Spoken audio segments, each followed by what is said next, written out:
Hey everyone, how's it going? I'm going to be doing another knife review today. This is the Spyderco Caly 3.5, and been carrying this one for almost 3 weeks exactly, every single day as an EDC knife. And I have to say, if you don't want to watch the entire review, I do love the knife. It's one of my favorites. However, there were a few issues with it when it first arrived, and I'll go ahead and reference the first impressions video that I made, and I'll put an annotation link in the video.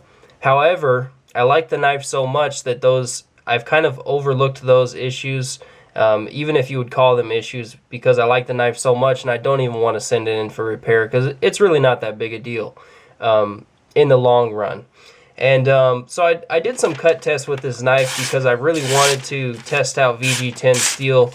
I've had a few knives before with VG10, but I wanted to do something on camera to kind of demonstrate how well the edge holds. So I did some cardboard cut tests. I think I did like 30 to 40 cuts into cardboard, and I'll go ahead and roll in that footage. But basically, I tested the sharpness before, during, and after by cutting some phone book paper with the knife, and I found that the edge held up pretty well.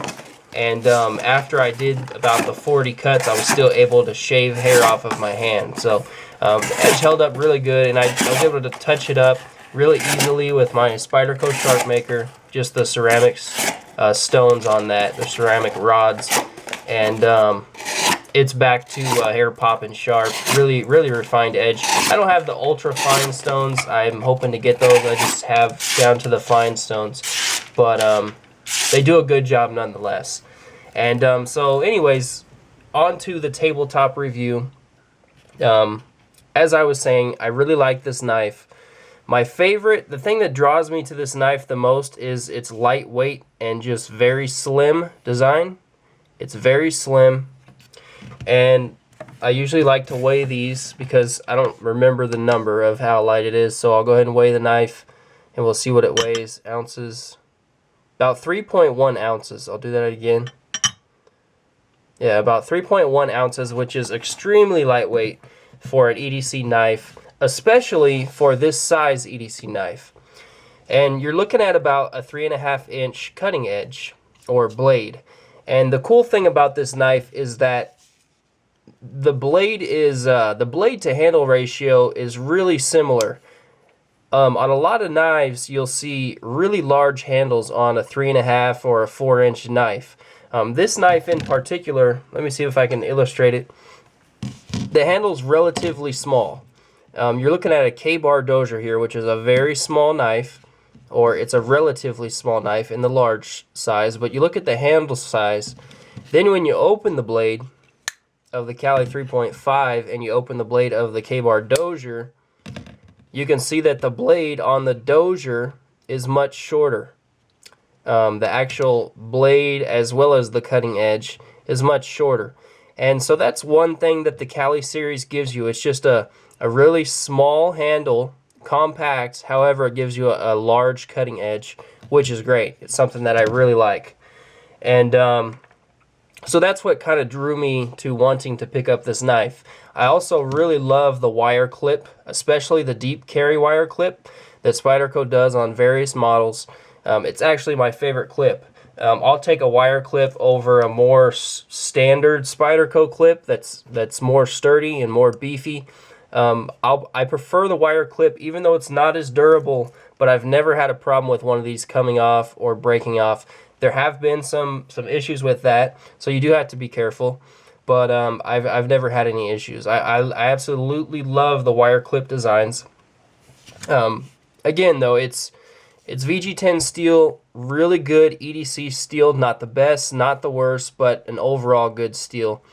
This one is made in Japan, and if you're uncomfortable with that, it might not be the knife for you. Some people have said that for value, they would prefer a knife at this price range, which is roughly probably a little over 100 street price. I think I paid around 110 or something like that.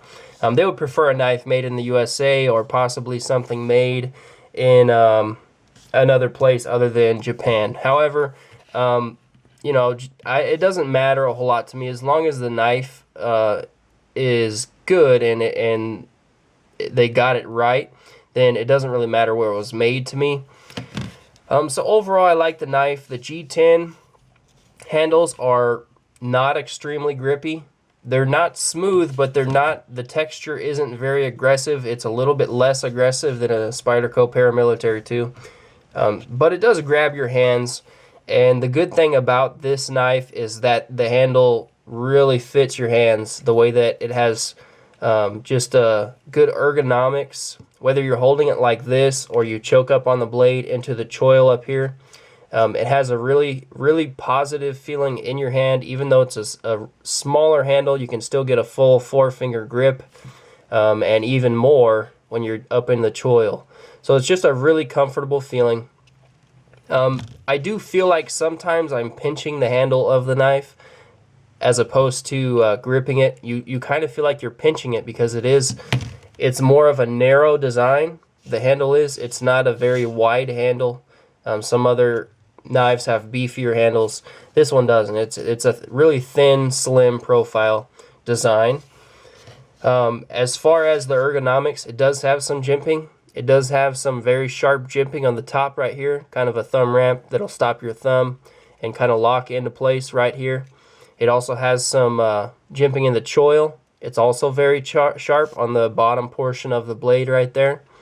And that's pretty much it as far as the ergonomics and grip. Overall, I really like it. And if you look at the clip where I was cutting, you saw me cutting the cardboard usually in this grip. It was very, very... felt very good in my hand when I was holding it like that. It is a lock back or a back lock, however you want to put it. And it kind of brings me into some of the issues I had with the knife. I don't know if you can see this on camera, but the back lock is not flush with the stainless steel backspacer right here. It kind of sticks up a little bit. And I've actually kind of noticed that there's just the slightest amount of up-down vertical blade play. And really what that is it's actually when you press up on the blade, it's going to be hard to show you on camera, but when you press up, it's actually pushing that back lock up right there, right in that spot, and it'll even out that part where the back lock bar is sticking up right there. It's not flush with that back spacer. But if I push the blade up or I pull it up, it evens that part out and actually pushes that back lock bar up a little bit. So it's not that the blade is rocking against the lock. That's not what's occurring. It's actually still staying solid on the lock. It's just pushing that lock bar up a little bit with the spring. So that's one thing that I kind of mentioned in the beginning of the review that I was talking about in my initial impressions when I got this knife, is that it feels like it has a little bit of blade play. But after further investigating, it's not that significant to me. The blade still locks up tight. It just, if you put pressure on it, it just pushes that lock bar up just a little bit, but it never loses contact with that lock. It's still locking in place tight, so it's not necessarily blade play. You know, you wiggle the knife around, you're not hearing any kind of blade play. It's just that for whatever reason, that's just how this particular lock on this particular model. Sorry, the camera cut out there. But it's just that this particular version of this knife, or the particular one that I got shipped to me, has that little bit of a lock bar issue. But the blade does lock up tight, and that's why I've kind of overlooked that, because in the long run, it's not going to really matter. And honestly, I could send this in to Spyderco and get it fixed likely, but and I did contact them about it, but I've just loved carrying this knife so much that I didn't want to send it into them. I decided that I would just keep it as is and just use it because it's not a big deal. The other thing about this knife that some people might be concerned with or might think about is that it is pinned construction. You do have 3 pins holding the knife together. You can adjust the pivot. It does have a Torx, I think it's a T10, I want to say. You can adjust the tension on the pivot. And the pocket clip is left or right carry, tip up only. And these wire clips are usually all like that because it's kind of difficult to get the wire clip mounted up by the Torx, the pivot screw up here. So I don't mind that so much. It's not a big deal to me. I find that I can carry it like that and not have any problems with it. But I wanted to say the pins in here, 3 pins that hold the handle together, they are done a little sloppy. and if I can, maybe I'll roll in some pictures of that. But they're just kind of, they're not finished very well. They're kind of, they're sharp, this one in particular, and it's not level with the G10 scales. Not a big deal. They're never going to pop off. It's more of like a, just a cosmetic thing. I would hope that it would be finished a little bit better, but again, it's a cosmetic thing. It's not a big deal. You're not going to get perfect fit and finish with every knife. I just kind of hoped that for this particular knife at above the $100 price point, I was hoping that it would be a little bit better. However, I like it so much, besides these things that I've talked about, that I'm going to keep it, and I'm not really worried about it after carrying it for the time that I have. I like it a lot. And, you know, there's a lot of... there's actually some cool stories about this knife. I don't know if you guys have heard this one, but there was a guy that was with his family, I believe at a hotel or a resort. I don't remember the exact reasons for the story, what him and his family were doing, but they were up somewhere where there were mountain lions. And actually a mountain lion had attacked his son and had his son in his mouth. You know, I forget, maybe he was biting his neck, or he had a hold, the mountain lion had a hold of the son, and the dad actually was carrying a Spyderco Caly 3.5. He pulled the knife out and he stabbed the lion, I believe it was in his leg. Not sure what part of the lion he stabbed, but he actually saved his son's life with this knife. So anyone that looks at this knife saying that it's just a gentleman's folder, and I've seen these comments on the forums a few times, people saying, you know, oh, it's just a gentleman's folder. You really have it wrong. I mean, any sharp object can be a weapon. So that kind of brings it into what you might use this knife for. You know, it really is mostly an EDC knife. I'm not the biggest defensive person. I don't have all the best, we all have our opinions, but I do want to say that any sharp object you could use in the event that you were trying to protect your life or someone else's life. And I think that this one would work well in that as well, due to the fact that it just has a really positive grip. You don't need all of this sharp jimping all the time if the knife fits your hand. And I believe that's Ed Shimp that said that a lot of times.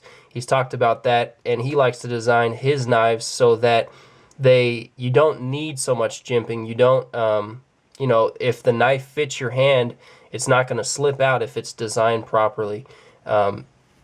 And that's kind of off topic, but that's just something I wanted to throw in there, is that any sharp object could be a weapon if you know how to use it and you're using it in a controlled situation, or as controlled as you can make it.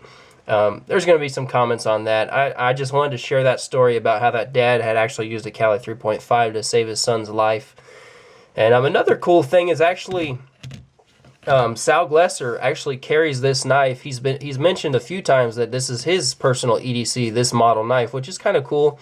And for those of you that don't know, Sal Glesser is basically the founder and I believe the president of Spyderco. So that's kind of a cool little thing. And this review is getting long, but basically, yeah, it's a really good EDC knife. I really like it. I think it is a good value. It's right on the edge of, for me, more of a high-end knife due to its price. Again, it's around a $100 knife, a little bit over. You can get a lot of other knives for around that price range. When they're in stock, you can also think about picking up a paramilitary too. And here I'll go ahead and give you a size reference. So it's just something to think about. You know, if you're going to spend that much money on a knife, there are other options. And you really, if you're only going to buy one knife, you kind of have to think about that. You know, which one would you like most? Which one has the features that you like most? Up here we have a Spyderco Manix 2 Lightweight, the translucent blue. But out of all these three, of course I like them all. But I've been carrying this one, the Caly 3.5, pretty strictly for the past few weeks, and I really like it.